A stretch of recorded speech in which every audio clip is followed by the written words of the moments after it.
taught me how to live. Daddy taught me how to give. Both of them had their own sins.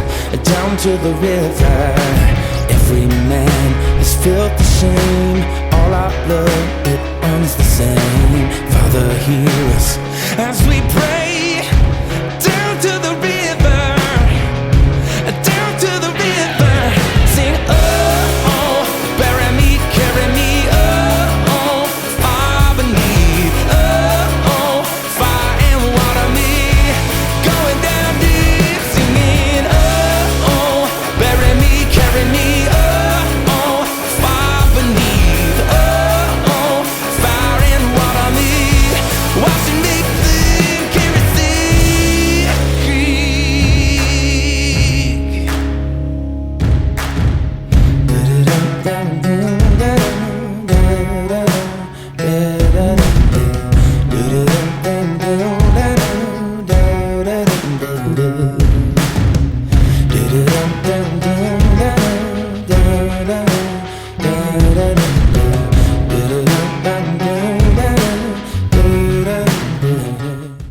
Hi, thanks for joining us on the Cryptid Wilderness Research Podcast. I am CWR Team member Daniel Becker, up here in Alaska, staring into the Arctic abyss as always, and joining me from the Pacific Northwest, below Alaska, is Matt Slater from Quincy, Washington. Hello. Matt, what's the latest from Quincy, Washington? Well, it continues to warm up. All the snow's gone. A lot of the side roads are starting to open up. The snow melted off so fast that it actually wiped out a good portion of the county roads. There's washouts everywhere. And they're working real hard to get those roads back open, to get back out there into the wilds. So I ask this from time to time for our viewers that are not familiar with that area of the country. Where exactly is Quincy, Washington? Quincy's pretty much right in the dead center of Washington State. About 30 miles to the east of Wenatchee, on the east side of the Cascades, right next to the Columbia River. Copy that. So before we get started, we got some shout outs first to our mentors and partners, William Lunsford and Stephen Hill down in Arkansas, and the great members of our Cryptid Wilderness Research Network, which is continuing to grow. So we're really thankful about that. Robin Haynes from paranormal-empowerment.com, Duke Sullivan from World Bigfoot Central, Tex Wesson from Texas Front Porch, Bigfoot Michigan Rob from obviously Michigan, our friends Jeff and Andy down at the Cryptic Investigations of Appalachia, and their group is out of Virginia. Our friend Sherry Campbell, research down there in Florida, and from Ancient Tracks, A Beast Inquiry, Kim Dorman, Chuck Slabs, and Eden, I always mispronounce her last name, Boudreau. I know I'm massacring that name right there. Also from Trails in the Woods, our partner in Europe, in Germany, Tom Coburn. Yeah. So we also have Chook Johnson from Chook's Outdoor Adventures up here in Alaska, Larry Beans Baxter from the Sasquatch podcast, also up here in Alaska, as well as Rob Roy Menzies from the Bigfoot Art Gallery in Palmer, Alaska. Yep. And one of our local partners here in Anchorage, the Yak and Yeti Cafe, who gives away our stickers and wears our shirts. And, always great to have a local partner as well. So thank you to all of our people and groups that are in the Cryptid Wilderness Research Network, in cooperation with each other and not in competition with each other. So again, extending the invite, if you are an individual researcher or a group of researchers and you want to get networked with other great researchers and just work on making each other better and bettering our skills and our tactics in this field of study, then there is room for you in the Cryptid Wilderness Research Network. So drop us a line at cryptidwr@gmail.com if you're interested. In the month of April, I will be speaking at the Nebraska Bigfoot Conference in Grand Island, Nebraska. That's April 25th and 26th. If you happen to make it to that Nebraska Bigfoot Conference, stop by and say hello.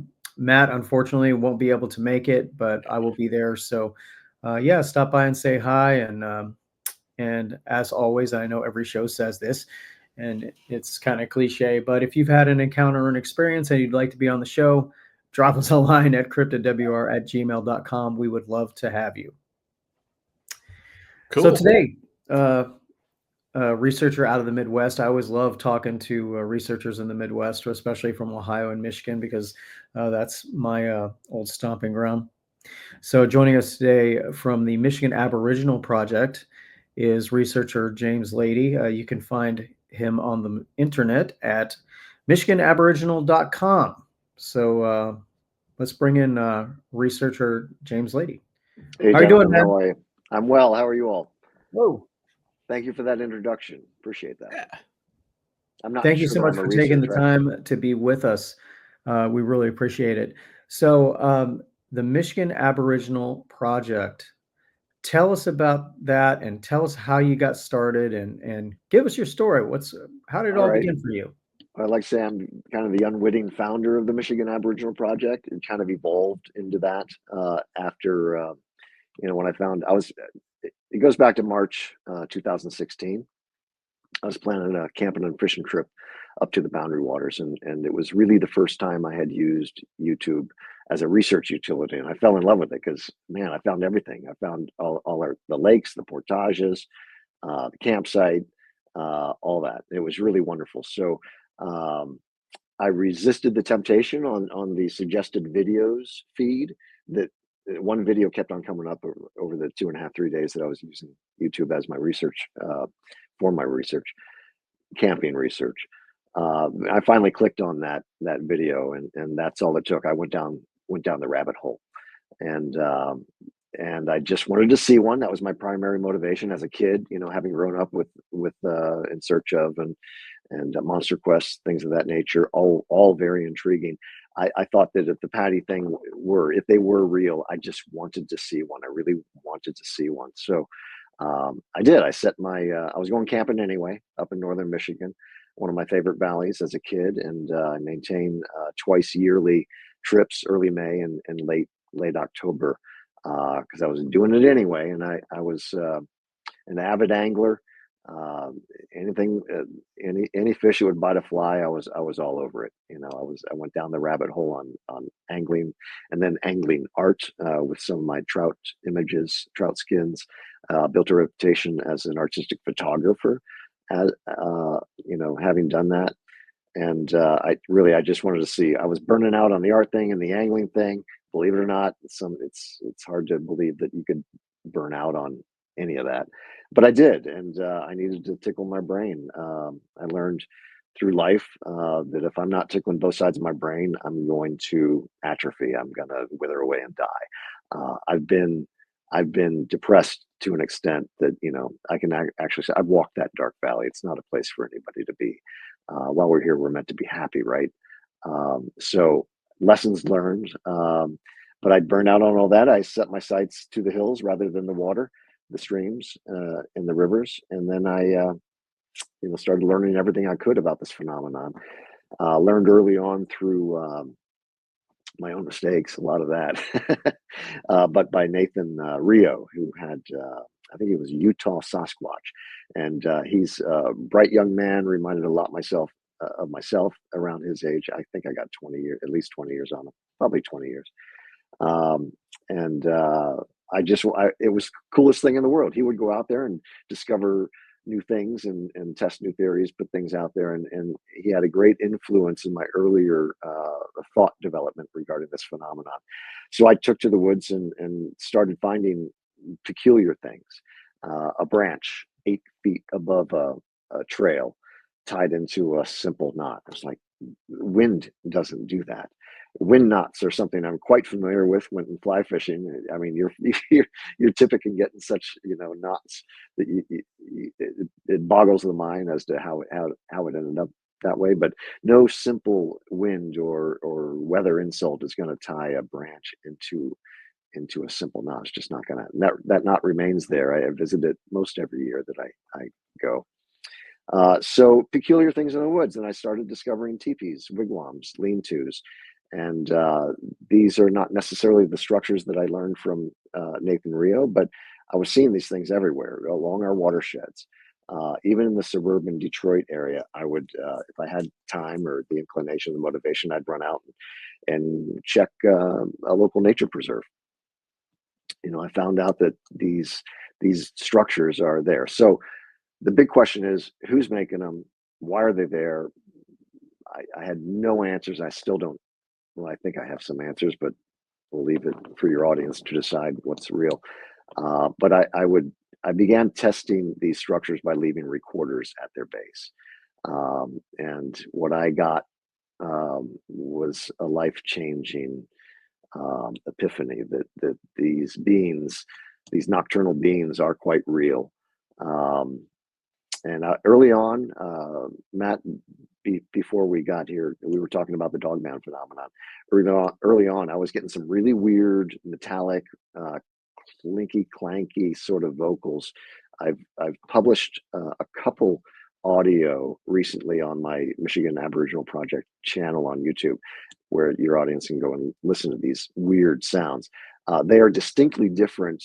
And they have a lot of similarities, but they're distinctly different from those that I've recorded in northern Michigan, where I've recorded chanting and communication between multiple subjects in a civil way, right? It's civil discourse in a language that is beyond our ability to understand. But there is some conventional speech in those recordings.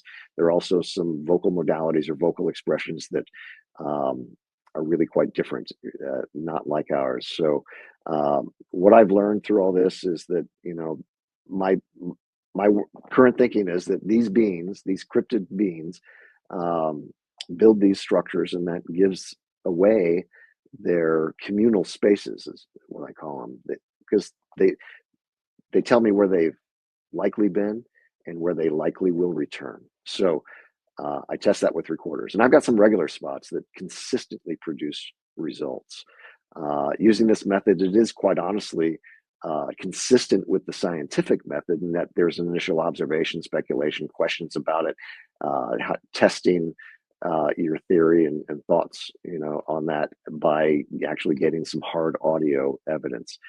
It is direct evidence, and I record my ingress and my egress, picking up the recorders, all of that. I don't publish a lot of that because it's, I'm not publishing just for the sake of publishing content. But if anybody ever challenged me, I can show you the ingress, the egress, picking it up, and all that kind of stuff. And any viewer of my channel will be somewhat familiar with my method, which has consistently produced results for the past 6+ years. Nearly every time I lay down a recorder at one of these structures, not every time. Some structures have been skunked, but on the same night I would do another structure not so far away that produces results as well. So these beings are alive and well. I think there are many kinds of these beings. I don't think there's just Sasquatch out there. I don't think there's just Dogman. I think there are some other beings out there that we only hear about every once in a while, like the rake and other beings of perhaps what could be referred to as an unseen realm.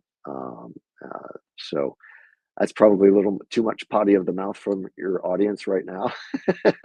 So yeah, I just got into this really unwittingly. I wanted to see one, then discovered things that I really never ever thought possible, and that's both a blessing and a curse. It's my cross to bear. It is my burden. But having discovered what I have, I think it's incumbent upon me and my fellow brothers and sisters out there that to learn as much about these beings as possible. And through audio, you can get some insights and pardon me, I got to get my little girl here, who's a bit needy in her old age. So I think it's, like I said, it's a blessing and a curse, but I think it's important that I keep doing this so that we can gain cultural insights into the nature of these beings. And what I've discovered is that, those in southern Michigan, close to Ann Arbor, many of those subjects speak with a different vocal modality than those up north. So, read into that what you will. But yeah, it's real. I mean, this whole phenomenon is real, and I'm just delighted as a kid, having grown up, and this world is every bit as mysterious and wondrous and adventurous as I ever dreamed it could be as a young man. So, grateful to be here with you guys, and along this long and broken road that brought me here. It comes with a lot of cost, a lot of it social. I'm about to do a slide presentation, or at least I have a 90 slide presentation that I can give in one sitting if anybody can stay awake that long. But um, I'm going to do a little piece on the risks, the social risks of doing something like this. You guys know it just as well as I do. I mean, you've been every bit as enthusiastic about this phenomenon as I am. But I don't care anymore. It's so real. I knew it was real, and I put up with my family and my friends saying, cut it out, But it's a simple truth that I'm fascinated by, and I'm driven by that big question. What are they? Who are they? Why are they here? Um, yeah, I don't have all the answers, but this world is a wonderful, magical place. Now, focusing in on the audio. So, our partner Stephen Hill down in Arkansas is our audio guy, and that to do the audio aspect of research really takes a lot of commitment and dedication.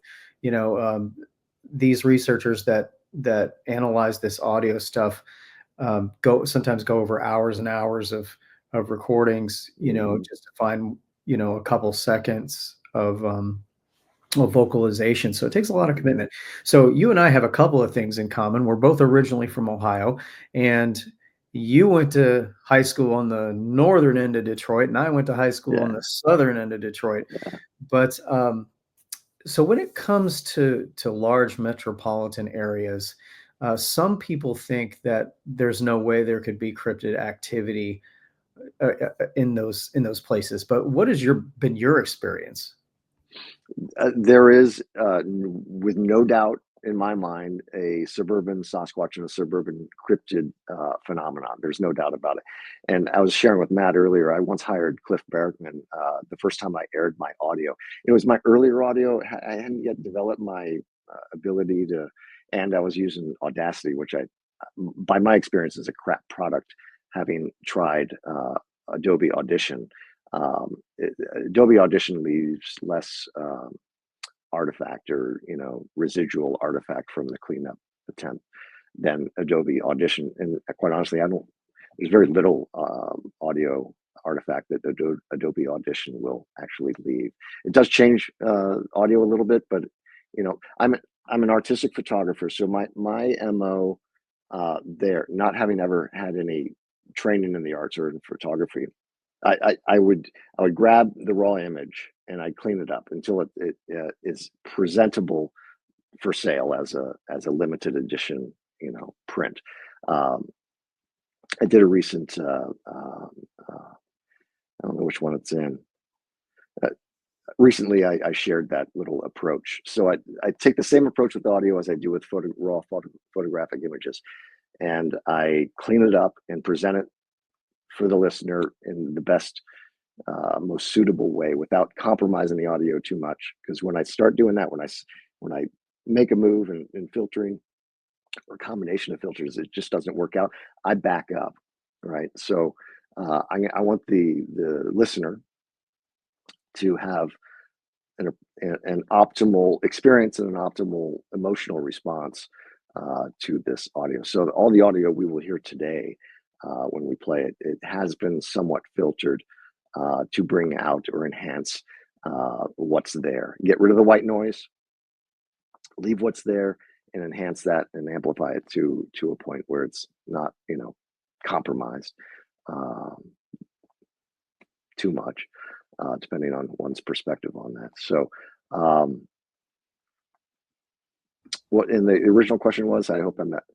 Pardon me, audience. I'm a little ADD. I told that to Matt earlier, so I need to be brought around full circle sometime. So in these metropolitan areas, Yeah, such as Detroit, like I said, a lot of people envision cryptid activity as only being in the country, only being off the beaten no, path in the yeah, national parks, state parks, yeah. but that's not always the case. So, as you mentioned, you believe that there is a cryptid presence in the suburban metropolitan areas. Yeah. And I verified that through audio recording. Um, yeah, I've recorded things that are literally amazing, awesome, and mind blowing, but at the same time disturbing. When you have a thriving population of cryptids around the Detroit area, we have three main watersheds around the area. Oh, and I brought up Cliff Bergman. He told me that on the way to the airport, he told me if they were to extend that season one more year, I think they went 8 years, maybe 9. But if they were to do it they were going to do a suburban Sasquatch phenomenon. Detroit was their number one pick. Cliff will verify that. I heard it right from his own mouth, his own oh lips. wow, So they were going to do a suburban Sasquatch phenomenon. Detroit was their number one pick because I don't know why, but it was their number one pick. But we'd have three major watersheds: the Clinton, the Rouge, and the Huron, surrounding Detroit, and it's an incredible watershed. And it doesn't matter if there's a big city at the end of all that or not. The watersheds are what I call like their highway system, right? That they move up and down the watersheds, and I think that's how they mix and mingle and mates, and find mates and then mate, or maybe mate and then call it a mate. I don't know. There's so much we don't know, but Detroit is a very active cryptid sort of geography, and it has all that you need. So tell us about your particular research areas, and how did you come about finding these particular areas? Well, back to Nathan Rio's lessons. You can look at a Google Map, and I was in Ann Arbor, and it was like it was like I was leaving around 3:30. There's not a lot I could do for the rest of the afternoon, so I decided to take a little hike after my meeting. And I looked on Google, and I looked along the river. The Huron River runs right through Ann Arbor, and there was a couple parks nearby, Bird Hills, and the other one's Barton Nature Area. And I took a hike first in Barton and started finding structures. And I was like, no way, because it had been a while since I'd been out in the field, maybe a year and a half at this point.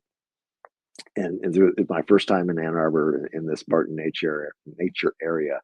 And I've got a picture of a structure I sent to you from that area, and an audio recording from that structure that we can play for your audience, and it's pretty amazing. But that structure I found in 2022 August, and I recorded then, and got amazing vocals I didn't expect, because it was the first time I actually had a female sounding subject. I actually have two of them. They're 9 minutes apart on the same footage. And it sounds like a female speaking, like you or me, or one of our sisters, or it sounds like a woman speaking. And one of the vocal expressions is it starts out, Eddie Hop Huskins, vos to the east and to the osva. And immediately following that female voice are the melodic clicking and clucking that people recall hearing during their encounters with these beings. And I know the melodic clicking and clucking is definitely a Sasquatch or Sabe, Bigfoot sort of vocal modality. And we know, that they speak conventionally as well. And I have those two examples from that night of August 10th, 22 are good examples, and really rare, if you ask me. I haven't heard anything like it. But female subjects, you can hear there's some verifying vocal elements that I listen for, because a lot of the vocals are that we couldn't hear naturally. If they were they can speak within our presence, and speak within the sound of the rain, within the sound of the wind, and they have vocal modalities to accommodate speech between them. And my encounter of October 21st, 2019, I've published 10 minutes of that audio. I've sent you a 1:20 clip, like right in the middle of that, and we'll hear it. It's crazy. But they speak conventionally, and they speak. I didn't hear most of what was said during those 10 minutes, because a lot of the vocals there are melodic clicking and clucking. You can hear in the middle. Yeah, I didn't hear most of it. You can hear in the middle some conventional speech, but other than that, most of that stuff is weird stuff that I didn't hear. I could sense it every once in a while. There was like percussive resonance on my eardrums, and during that encounter, if you want to listen to the whole 10 minutes, you can go back and you can hear me in the background, and I'm hearing, and I pause, and you hear a gremlinish voice saying, "Are you wreaking havoc?" And then later, like a minute later, you'll hear that same voice saying, "Havoc, hate this man tomorrow." That's creepy stuff. You can hear it. I wouldn't say it if you couldn't hear it. It took me a while to figure that out, that they do have this. It was only a theory at the time. And with this audio, and I actually expressed that theory in the middle of the audio, because I'm hearing, I think they have I have a theory that they speak within the sound of the rain and even the wind, and that's actually what they were doing at the time. And I was unwitting toward that. So you can play that minute 20. You want to listen to it now? Yeah, before we bring that up, I do want to ask you, Yeah. where do you place your audio recorders? Do you place them in brush? Do you place them in the tree? Where are these generally At placed? the base of the structures. At the base of the structures. I try to hide them under leaves.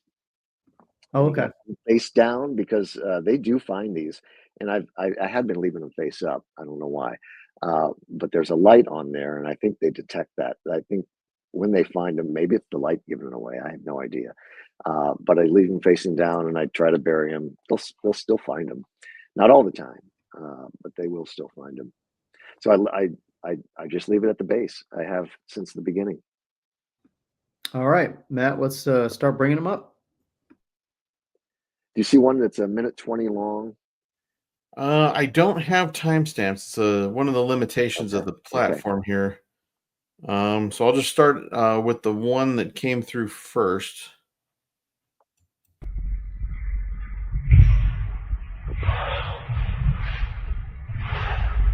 Now there's a structure right there in the center of the screen.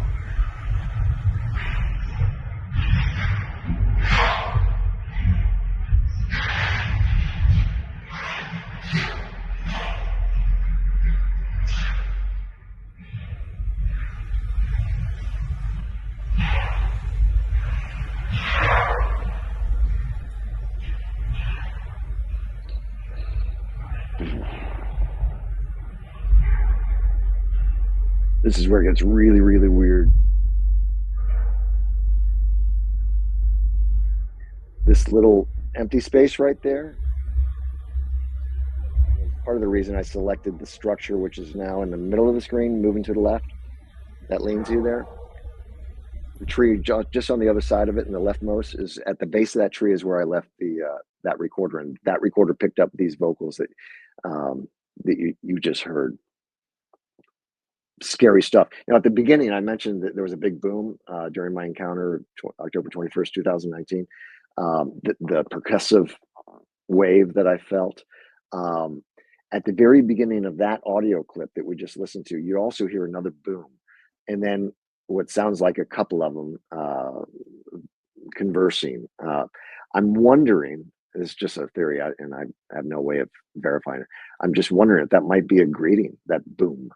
Because I was spoken to that night, and then I heard some weird stuff.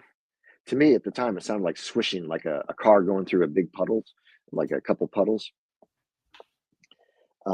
And it's not how it sounds on the audio. When I heard it, it sounded different to me than what the audio actually reveals, which is weird. But right after that, there was this big boom, and I wonder if it was a greeting. And I didn't say anything. I didn't respond to anything. I sat down. I was like, "What's okay? Do I run? No. I don't want to be prey," because at that point, I thought these were, really, you're not going to live through an encounter. But I never saw a single one that night. I heard them. I sensed this harmonic resonant thing going on, and the recorder tells the rest of the story. Now, is that particular footage from the Ann Arbor area or from a different area? No, that footage we just listened to is up in the UP. It's not far out of Marquette. It was, you saw those structures, and you couldn't see all of them. I mean, in the person, I tell you guys, walking through there the first time, I felt as if I had been cast back, eons. it had that kind of primitive feel to it, which is interesting because there's a camp not too far, a kids camp not too far from this area, which is another bizarre thing. When I go looking for possible structures, when I'm looking on Google Earth and I'm looking for choke points and paths and intersections of this, that, and the other thing, railways, power lines, whatever. Where was I going with that? So you mentioned railways and power lines. Yeah, the intersections around there.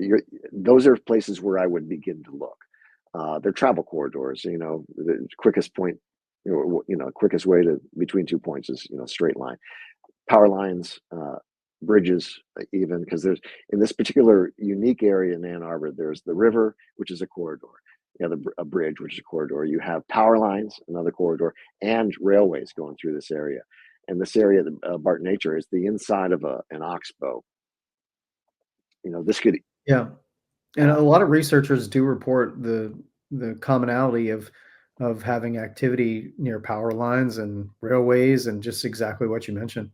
Yeah, I met a guy up at Gustafson's. If anybody's familiar with the UP, once you go west on Highway 2 and drive maybe 15, 20 minutes, I think it's called Gustafson's. The owner of that, the gas station and smoked fishery, it was like a convenience store, great smoked fish. The father, the patriarch of that family, saw one, and that was along a power line. He was hunting, and he saw one just go across the power line. Pretty amazing. It is. It is. Matt, go ahead and bring up the next one.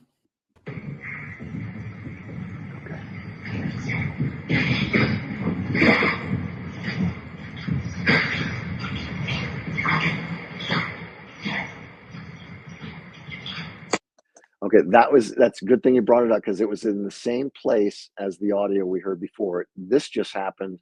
I left there around 7:20 in the evening after planting the recorders. The first one I planted was scheduled to go off at 8 o'clock, which was going to be, within the hour. These vocals were picked up on this little cheapy Olympus, like probably right after I left.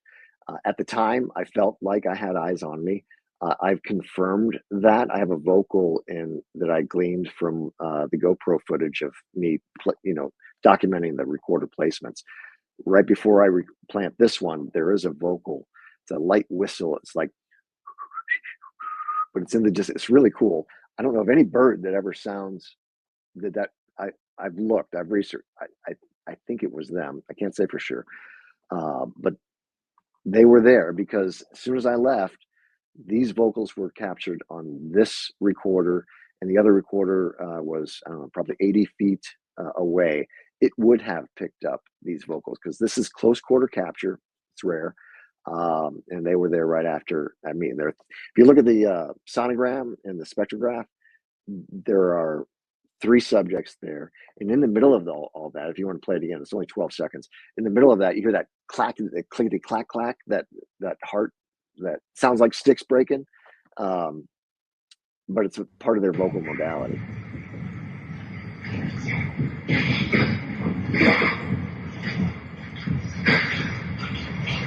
Right there.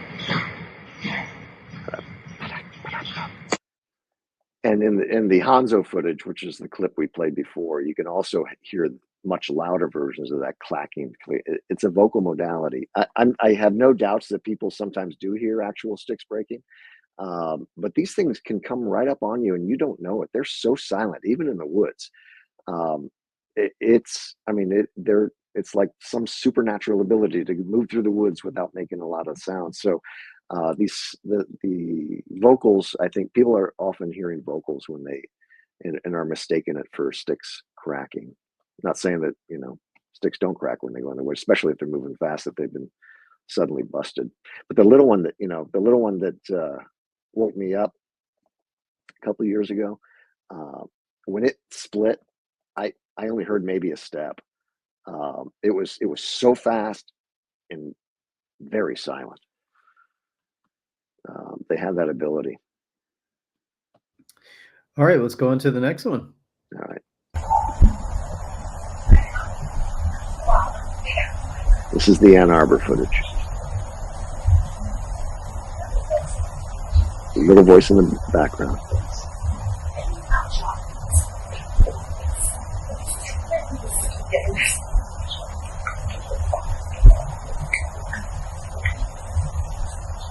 So, one of my favorite clips, female voice, and you have the melodic clicking and clucking at the last third of that. You'll hear right after she says her Eddie Hop Hoskins rolls to the east and to the Ospa. Now, do you have a time stamp on your recorder? Like what time of day or night was this particular? No, video?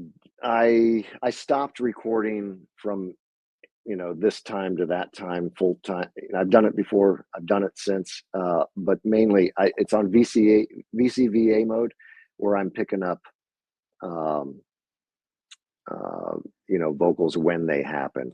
I don't always have exact times. My earlier stuff, I could give you an estimate of when. It's all during the night. It's all after dark. I can tell you that, and before light. I'm sorry. Go ahead. Yeah. No, I don't have anything to add. You do have a structure, the wigwam structure picture.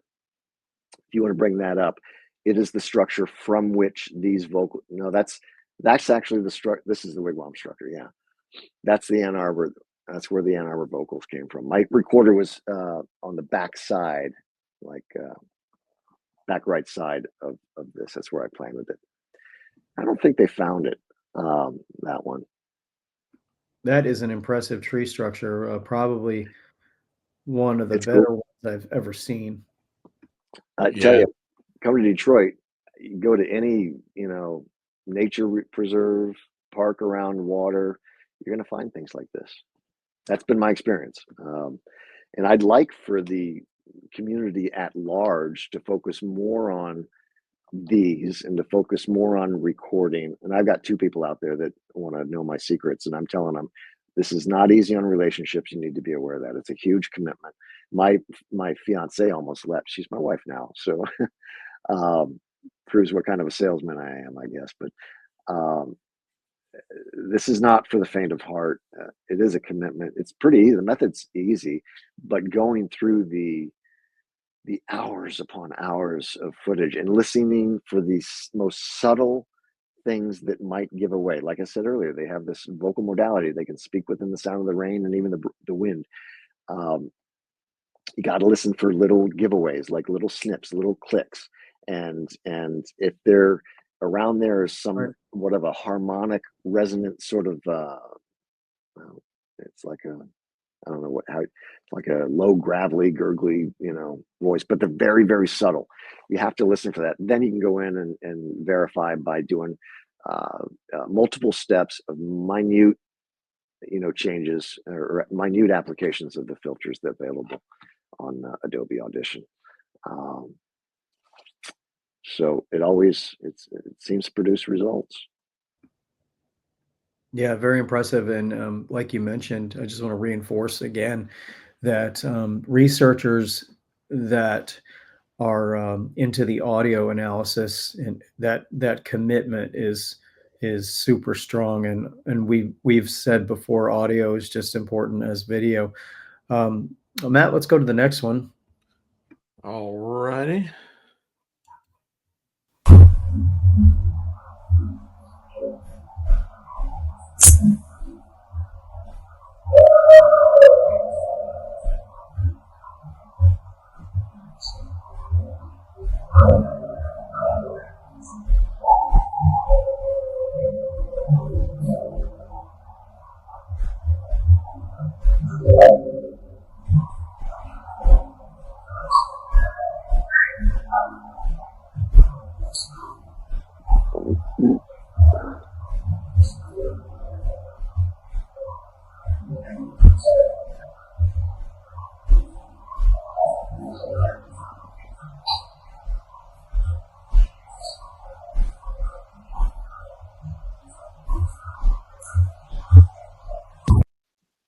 So you have a lot in here. There is so much in here, and I think the singular clip, which is less than a minute long, can be studied for years.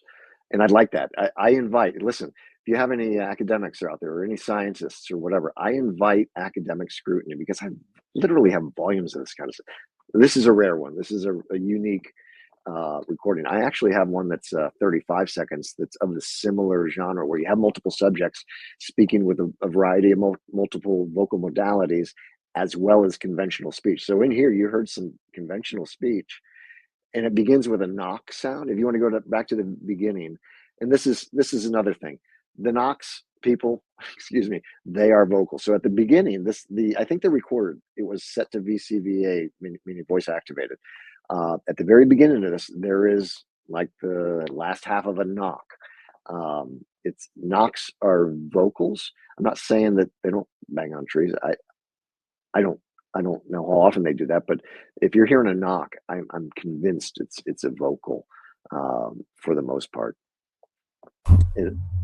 Yeah, that boom right at the beginning. Here's a little snip. This is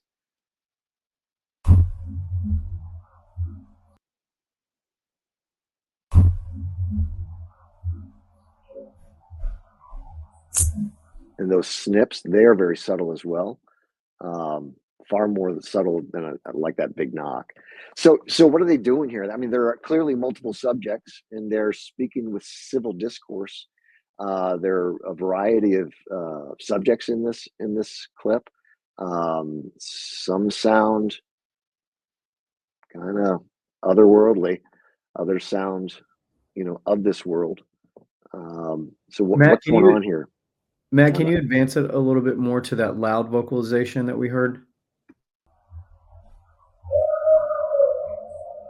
There's another one coming up. It sounds like a siren sound. Coming up right here.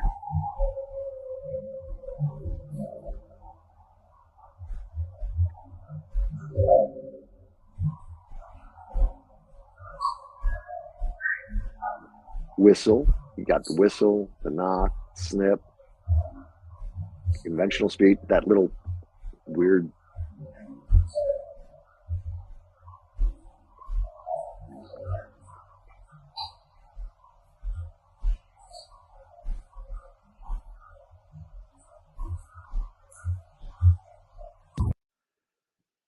Yeah. That loud vocalization there at the beginning is quite impressive.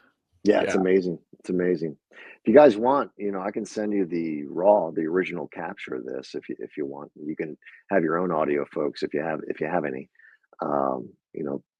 Develop it on their own. And it's interesting. I like to develop these to various degrees, light filtering, heavier filtering, because it all reveals something. Sometimes you give up a little something when you over modulate any of these audio clips. That's when I start to retreat and come back to, I don't want too much criticism on my stuff. But this stuff is out there, and it's very, very real. Crazy. This was the night before. This is the 22nd. So yeah, the night before, the juvenile woke me up the Monday morning following. So this was the 22nd, which I think is Saturday.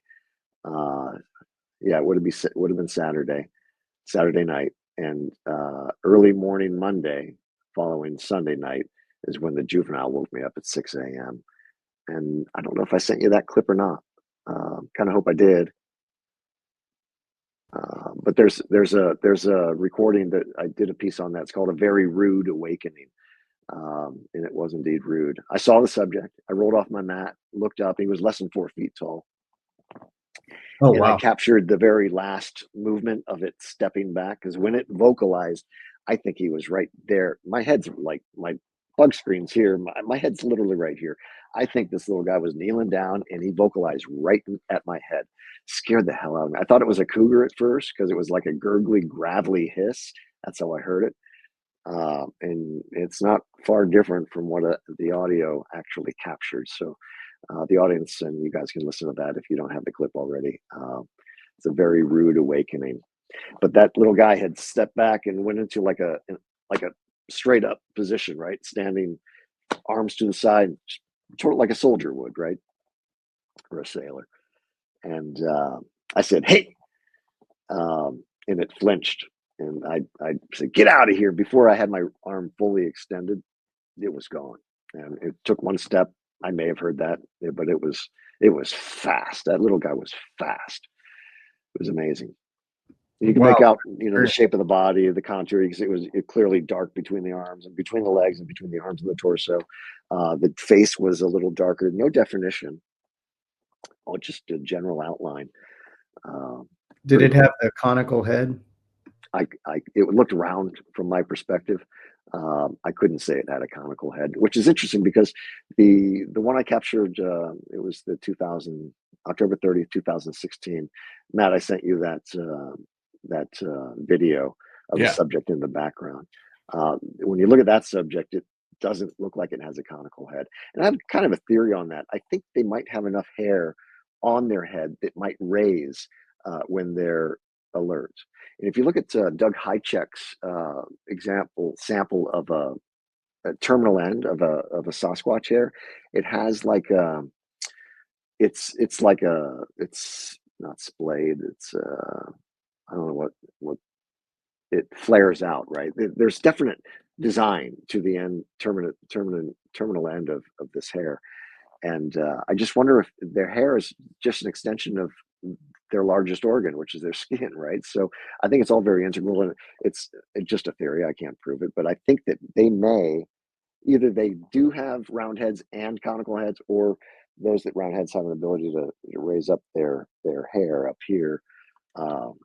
Just a thought. I don't know. I think about this stuff all the time, as you guys do as well. Oh, that's good. No, that's great. We are always open-minded to all different theories. So yeah, thank you for sharing.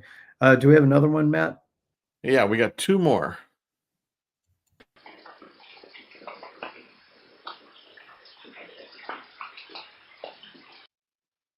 Okay, that's just a little quick clip. These are nearly 4 minutes. It was 3 minutes, 40 or 50 some seconds that I captured 2 nights after the encounter of October 21st, 2019. 2 nights later, I found a new teepee. I put a cheap recorder down. These are the audio that I picked up. And this is an example. That which we just listened to is an example of conventional speech, the SFATIF, I think it is, with that melodic clicking and clucking again. So you heard that female subject in Ann Arbor with the same sort of phenomenon. These are very interesting. Now, this clip helped me decipher what I was listening to in my encounter audio, because I didn't know, quite honestly, I couldn't figure it out for the longest time. It took me a while to get the audio off this unit because the unit does not have a computer interface. It's an Olympus product, which I like. I'm using right now the Olympus DM720 with computer interface, right? So if anybody's going to do an audio project, do that. It'll make your life a lot easier. I had to go to a friend's house. He's tech savvy, engineer type, and he got the audio off it for me, and I was able to analyze it. And what my analysis and review of this audio, these short, less than 4 minutes, revealed to me that a lot of what I was listening to and couldn't figure out 2 nights before on the audio during the encounter, it helped me understand and decipher what was going on there. So these are, I believe, Sasquatch around their communal space, speaking conventionally, and with also the expressing the melodic clicking and clucking, which I've recorded and other people have affirmed by their own encounter recollections. Yeah, absolutely fascinating. Yeah, this one has a lot of cool stuff. One more time. Yeah.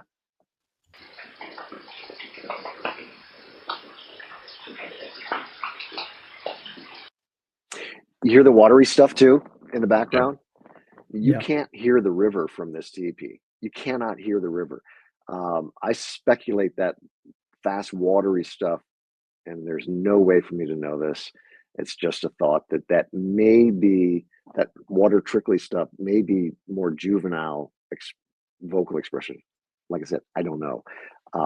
But they do have that aquatic, watery affect to their vocals. just by my own observation. Yeah, great stuff. It's pretty amazing. Oh, okay. If you want to stop right here, go back to the beginning. We will hear in the distance cluck cluck, and then another cluck cluck shortly after that. This is what I call cluck signaling for obvious reasons. But these are two subjects, and toward the end of this first frame, actually it'd be the next one because the indicator of the cursor's like toward the end there. But you'll hear chi chi chu ha, and what follows afterwards, which I experienced, I felt it was like the zapping moment. I've been zapped. It was not comfortable. It didn't hurt, but it was really, it was like, I was thinking at the time, if this doesn't stop, I'm dying. It was crazy. So these are 1 minute, 20 seconds of the encounter of October 21st, 2019, with a lot of the weird stuff that I couldn't figure out for a while until I analyzed the audio from 2 nights later in a different location. So the cluck signaling at the beginning, super cool. Shortly after that, you're going to hear a voice, sounds like Alberta gunfire. I had holstered. Okay.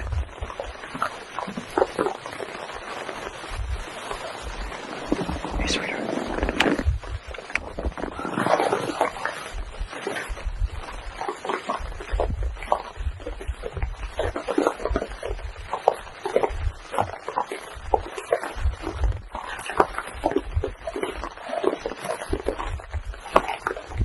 That was a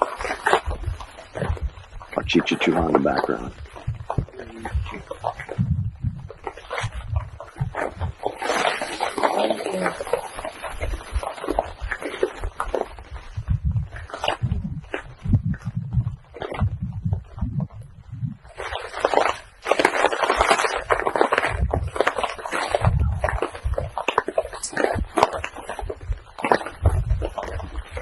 Listen.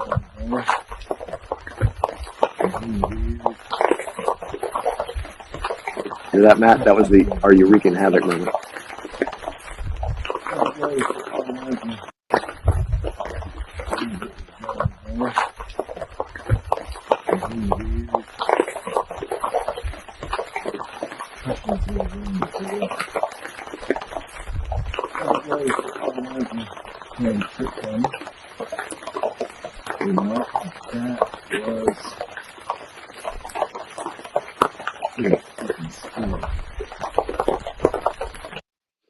It was. Yeah, I'm saying that was pretty fucking scary. And they're still going on in the background, and I'm not aware. I'm talking over a lot of this, which the audio picked up. It's crazy. Now, is this so you were camping out there? Is that what's happening? Yeah, my annual trip. This is now another interesting story. My best friend's mother had passed, and I wanted to attend the wake on Friday. I would have been camping otherwise, so I moved the trip up and I shortened it by a day. So I was there 3 nights. This was the first night. That was the first night.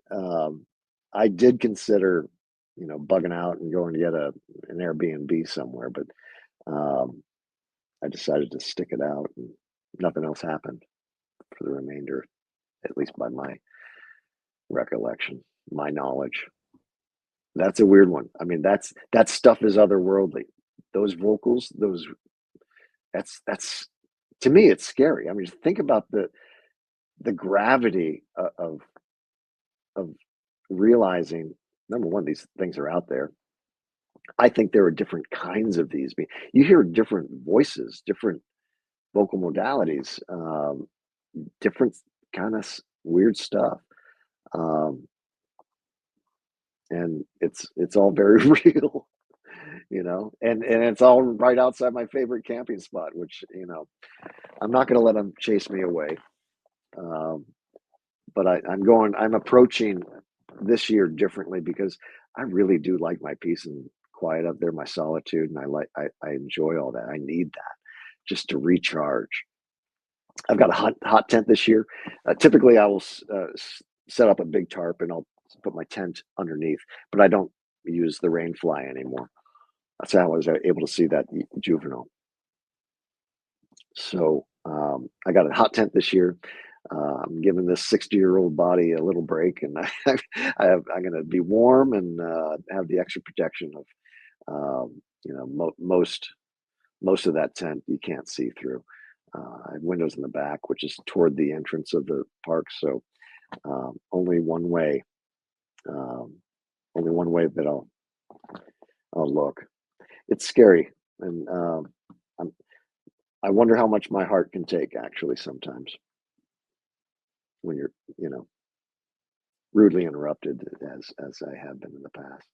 But like I said, they haven't hurt me. I'm grateful for that.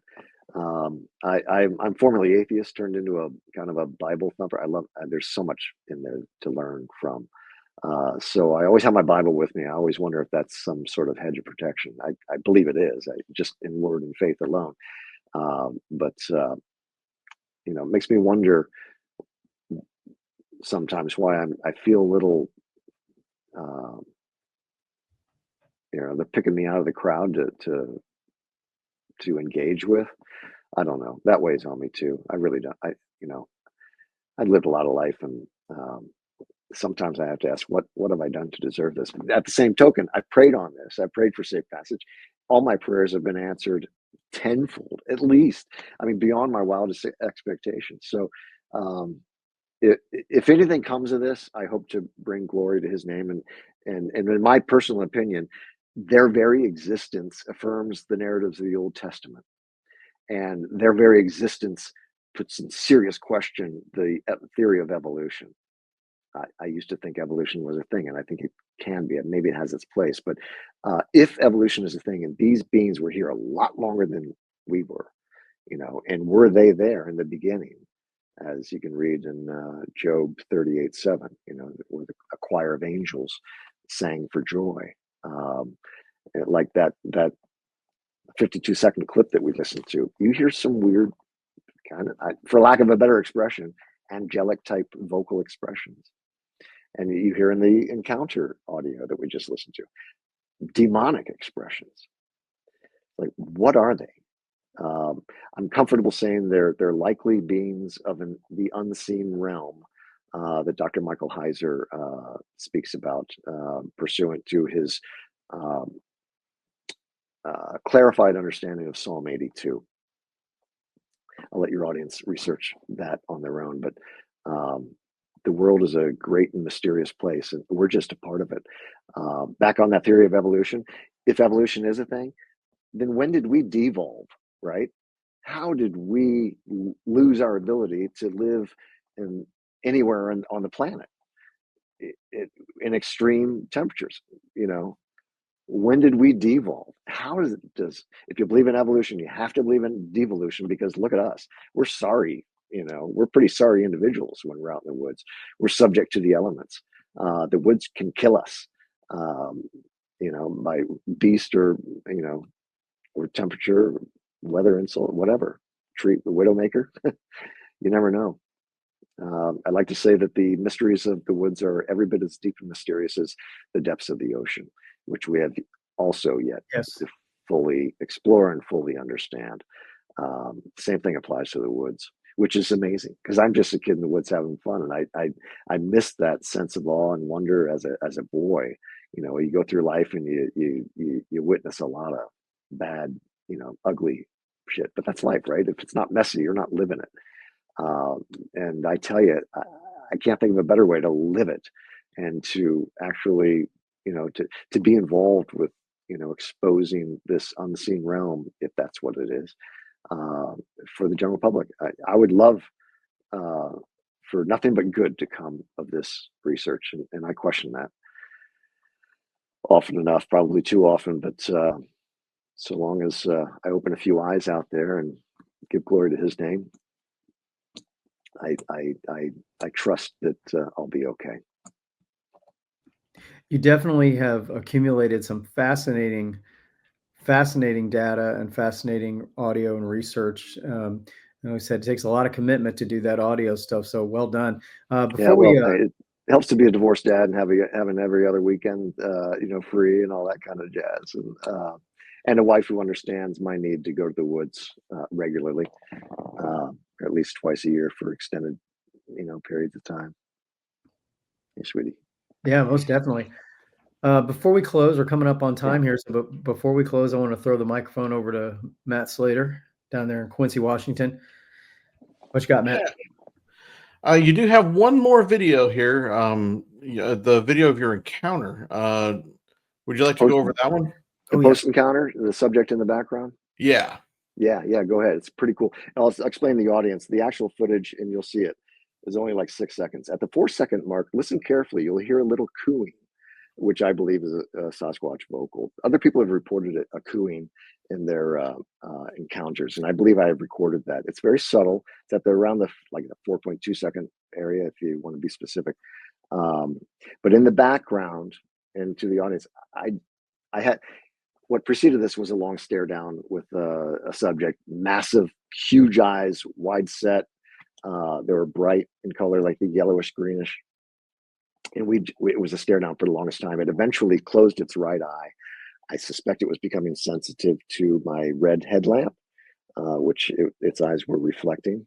I can't say its eyes were glowing because I had that lamp on. But it eventually closed one eye. And it was another couple minutes before I decided to, as nonchalantly as possible, go get my camera, go get my flashlight. This is what I'm here to do. That took balls actually turning away from that subject. Yeah. Because when am I going to get ambushed behind as soon as I turn around? I don't know. But those few moments, those first few steps were like done with some trepidation. So anyway, I grabbed that stuff, and I didn't see anything after that by my own eyes. The camera picked up a subject in the background, and that's what we're going to look at right now.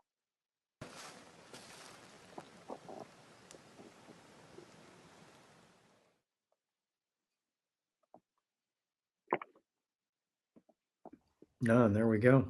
Yeah. So the natural movement of the subject is from right to left. I'm panning back and forth, right, or scrubbing rather.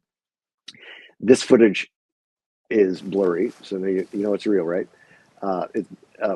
But it shows the movement, the full movement, a pivot from right to left, and it reveals the auricular recess, the ocular recess, the shape of its corpus, and its left arm. If you can catch that, there's a frame there where it casts a shadow on its left butt cheek. So left arm casting a shadow on the butt cheek right there. So I was grateful to get that. I found that 4 months after I got home. Because like I said, I didn't see anything, and I really didn't think I captured anything. But I got that guy in the back. That is awesome. It's fun. Great clip. Yeah, it's pretty great. Thank you. I was going to send that to Tobe since he came out on that recent IR, FLIR stuff as being a hoax. I want to make him feel a little better. Here's something real for you to stew on. Matt Slater. Well, I mean, that's an incredible video, and this audio is so awesome to be able to hear all that, and for you to take the time to go through all those clips, all those hours, and to go out there and place the audio equipment where it's not going to be found. I mean, that's pretty awesome. That's dedication. Well, thank you. It's like I feel like a kid in the woods again. I am. I'm injected with this awe and wonder about this great creation, this great playground we've been given. You guys are outdoorsmen. It is. There's no greater place to be than in the wilderness, and it's just it's wonderful. And knowing this is a part of it, a bit daunting but exciting at the same time. So if you like the adrenaline rush, if you're a thrill seeker like I can be, I tell you, this is the hobby for you. But the audio review is it can challenge relationships. So people who you need to keep balance, whether you're into audio or whatever about this subject. I've gone down the rabbit hole. I've been the crazed person that nobody in my family talked to for a while. Been there, done that. But again, I it's real. I feel as if I've been called uh, uh, to do this. I don't know how else I got here. I really don't. Well, It's been a wild and amazing ride. I like to say that it's the world's greatest safari on a beer budget. right. It's the truth. You Well, don't need much to go out and experience the awe and wonder of this great mystery. we are certainly looking forward to what 2025 brings for your research. Thank And you. yeah, just great clips, and thank you for giving us a glimpse into that world of your research. And Yeah, my so the pleasure. And website, we've been told about it before. I'm just grateful yep, to have some evidence or at least data uh, that affirms narratives that we've learned a long time ago. We'll see where that takes us. I'd like to see more of the world simply live by 10 simple rules, these commandments. Whether you believe in God or not, you have to say that good orderly direction is a good thing, and that the mysteries and wonders of the world have been expressed to us and conveyed to us in the earliest texts known to mankind. So just something to put in your pipe and smoke and mull it over. It's real. This phenomenon's real, and there's great adventure that awaits if you want that kind of stuff. Um, yep, you say it right. There's great adventure that awaits. yeah. So, where can people find you on social media? I never talk about this. I'm James Lady on Facebook. Friend request me, fine. I'm an artist and I have a following of my angling art. I have a lot of. I think I can afford maybe 40 or 50 more, friends before I hit 5,000. On Facebook, there's the Michigan Aboriginal Project. For the audience, I'm not much of a sensationalist. I'm not comfortable doing that. I'm not feeding the algorithms on social media. I am hot and cold on the Michigan Aboriginal Project anywhere you look at it, but especially on Facebook. I'm trying to do more pithy, short sort of presentations from that 90-some slide thing I have. So look forward to more of that on the YouTube channel, Michigan Aboriginal Project. So, Great. guys, I can't thank you enough. Thank you for your time and this opportunity to reach your audience. So any opportunity to spread the word is I'm grateful for. So thank you, appreciate it. Well, we would definitely love to have you back and Sure. hear more about your research and go over some more audio. And again, even that video clip was fantastic. So thanks for sharing all this. There's some other weird stuff in that video that I won't go there because the quality of the video is not that great, but I suspect there's other stuff in there. It's just not as strong as that singular subject in the background. But yeah, I know I wasn't alone that night. I know I won't be alone when I go back. Definitely not. Matt Slater, why don't you go ahead and close us out? Well, we appreciate you coming on the channel and Thank you, Matt. the audio clips, the video. It's amazing. The body of your work in this field is great. Thank you. It's so awesome, and we appreciate you being here. Thanks. Well, I'm grateful to share. That's what I've been doomed to do. So I'm grateful for you facilitating that greater picture. So thanks, everybody. Peace be with you too, and your audience, and Autika Pika Hut, everybody. I have no idea what that means, but I'd like to think it means peace be with you. And that comes from that 4-minute of audio that we heard the FFV message. Listen to that whole thing. There's another cool expression toward the middle of that, like kapika swa. Super, super cool. And early on, you hear some other weird stuff. But yeah, for those interested in doing audio, listen to my stuff. Listen to the raw published stuff. And compare it to that, which is so you know what you're facing. A lot of this stuff can be lost on the casual listener of raw audio. So that's all I have to say. Other than big thanks, because big truth is out there. Oh, can I hold this up? Oh yeah. Oh, absolutely. If anybody wants to screenshot that and go. The upper one is takes you right to my about page. The lower one takes you to a store. I'm an artist, so I like to. I have time on my hands. I need to kill. I created a bunch of different logos, fun stuff for anybody that wants to do a little shopping. Needs an extra Bigfoot T-shirt in their T-shirt awesome. repertoire. All right, good deal. So, well, thanks, guys. I'm grateful. So MichiganAboriginal.com is the website. There will be a link in the description. And so for myself, Daniel Becker up here in Anchorage, Alaska, for my fellow host, Matt Slater down in Quincy, Washington, and for researcher James Lady from MichiganAboriginal.com down in Michigan. Too. Yep. Thank you for tuning in, and we'll see you next time. All right, guys. Thank you so much. All right. We'll see you next time on the Cryptid Wilderness Research Podcast. Take care. Right on. Look forward to it.